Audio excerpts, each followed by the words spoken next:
Eder. Mech.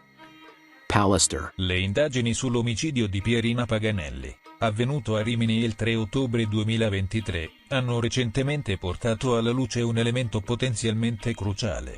Un paio di scarpe femminili, descritte come nere con inserti argentati e dotate di zeppa, numero 38, sono state rinvenute con tracce ematiche. Queste calzature, che si presume appartenessero alla vittima, sono ora al centro delle analisi forensi per determinare l'origine del materiale ematico e il suo possibile collegamento con l'aggressione subita dalla donna. Le scarpe in questione sono state descritte come nere al centro argento, con zeppa, numero 38, imbrattate di materiale ematico. Gli investigatori stanno conducendo esami approfonditi per stabilire se il sangue presente sulle calzature appartenga a Pierina Paganelli o ad altre persone coinvolte nel caso. I risultati di queste analisi potrebbero fornire informazioni determinanti per ricostruire la dinamica dell'omicidio e identificare l'autore del crimine. Oltre alle scarpe, le autorità hanno recuperato una maglietta che si ritiene sia stata indossata da Luis da Silva,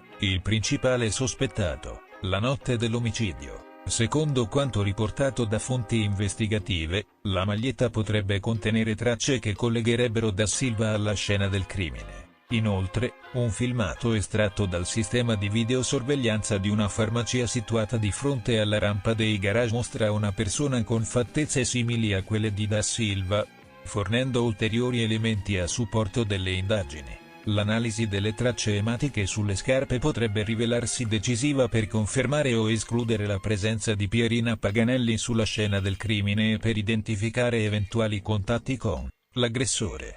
Se il sangue dovesse appartenere a un'altra persona, ciò potrebbe indicare la presenza di un secondo individuo coinvolto o fornire ulteriori indizi sull'identità dell'assassino. In ogni caso, i risultati delle analisi forensi saranno fondamentali per orientare le indagini e per l'eventuale formulazione di accuse formali. Le autorità continuano a lavorare intensamente per fare luce su questo caso complesso, e ulteriori aggiornamenti sono attesi nei prossimi giorni.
La consulenza Cattaneo dice: c'è stata un'asfissia meccanica che può essere derivata o da una compressione da parte anteriore del collo, da parte dell'avambraccio con quella nota manovra, o da compressione di un cuscino, di un oggetto applicato a comprimere le vie respiratorie, o da sacchetto con la plastic bag suffocation. Quindi questa conclusione è uguale per Constantinides e per Cattaneo. Questo tipo di soffocamento provoca di norma delle petechie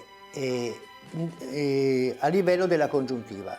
Si formano delle emorragie sottocongiuntivali. Nel bianco degli occhi vediamo dei puntini rossi. Nel caso di Liliana erano presenti? Non sono state rilevate, mentre la morte da sacchetto, la plastic bag, di norma non determina questo tipo di emorragia.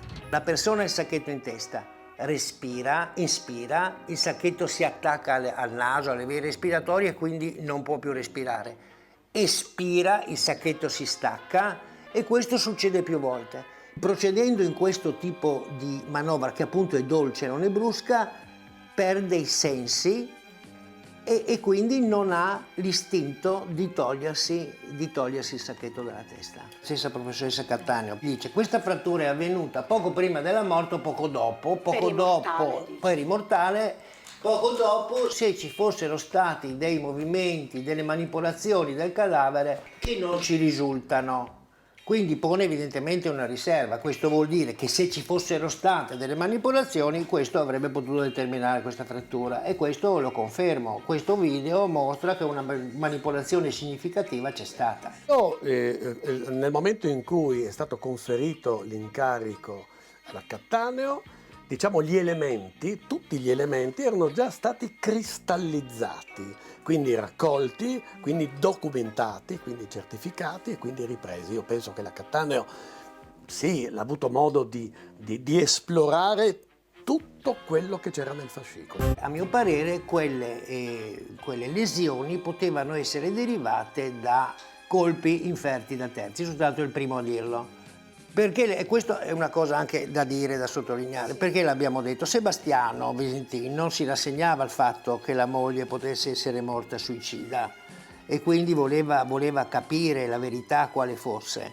Se do un pugno o se do una bastonata in testa, questo non lascia il segno, per cui io sono rimasto dell'idea che queste potessero essere lesioni provocate da terzi.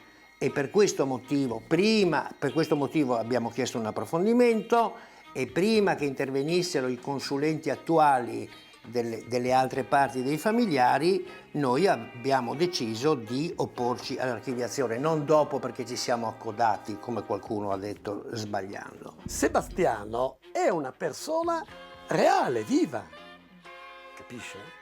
Che è stato travolto e coinvolto in questa vicenda, emotivamente prima e processualmente poi. È ovvio che non ha la preparazione o l'astuzia o la riserva di farsi un copione e di leggere questo. Le sue contraddizioni Lo rendono più credibile, cioè quindi praticamente uno più dice fesserie più diventa credibile agli occhi della giustizia? Ma secondo me sì. Questo è un caso delle incertezze, perché ci sono varie possibilità. Allora, le lesioni che possono anche essere specifiche sono state provocate da una caduta, da più cadute. Anche la Cattaneo scrive, lo esclude, questa è una sua interpretazione, che potrebbero essere avvenute con una rocambolesca caduta, usa questo termine, può essere caduta più volte. La soluzione da un punto di vista medico-legale sarebbe fare una perizia. La perizia è fatta da un perito che è terzo, perché ricordiamo i consulenti del PM sono i consulenti dell'accusa, noi siamo i consulenti della difesa, tutti abbiamo pari dignità, mentre il perito giura, sale su un gradino, è terzo e questo si dovrà fare, perché abbiamo due consulenze che danno due pareri opposti.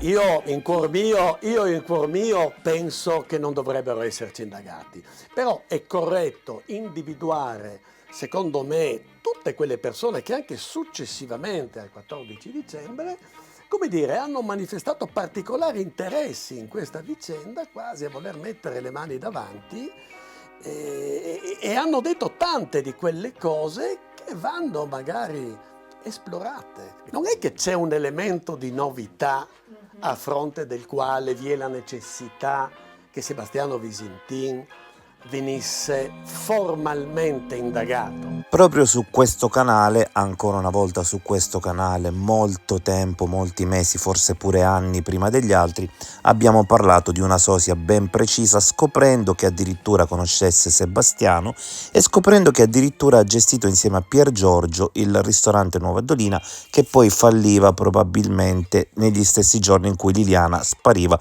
prima di essere trovata morta. Adesso, come per il discorso della presentazione del libro di baseball a San Lorenzo, come per il discorso della Galleria Rossoni, come per il discorso dello scooter, anche qui sono arrivate le televisioni, ripeto, con un anno di ritardo. Sicuramente adesso diranno che sono stati altri a scoprire questo elemento, ma ormai ci siamo abituati. Vediamo cosa dice la nostra sosia. Io le dico che, voglio dire, è una cosa mediatica e basta, perché la foto che ho visto è stata estratta da una passeggiata che ho fatto a Porto Rose in dicembre. Ero con gli occhiali, il cappellino e il giubbotto, quindi non so dove ci sia questa somiglianza, però Non mi somiglia per niente. se dopo ha fatto tutto questo scalpore non saprei cosa dire. Naturalmente io ho sempre detto che da una telecamera di sorveglianza non è possibile identificare con esattezza il soggetto che transita.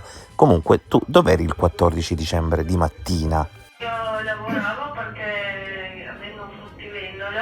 Fruttivendola, collega di Iva, come già ho detto qualche mese fa. Se per caso lei conoscesse Iva, magari si spiegherebbe anche il perché della strana testimonianza inspiegabile di Iva. Ho lavorato praticamente in vista del Natale, stavamo facendo i festoni, stavamo facendo magazzino, ero nel mio magazzino dove ho tutte le cose di Natale oppure in negozio. Quindi non eri tu a passare in via Damiano Chiesa? No, assolutamente. Sebastiano immagino che lo conosci. Non è che sono amica, io l'ho conosciuto che veniva qualche volta a fare la spesa qua.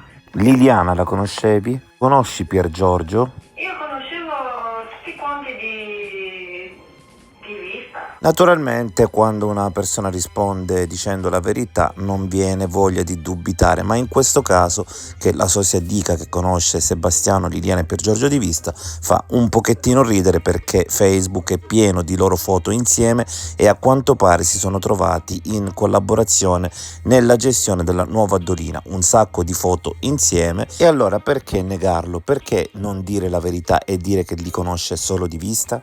Ehi, non dimenticare di iscriverti a questo canale.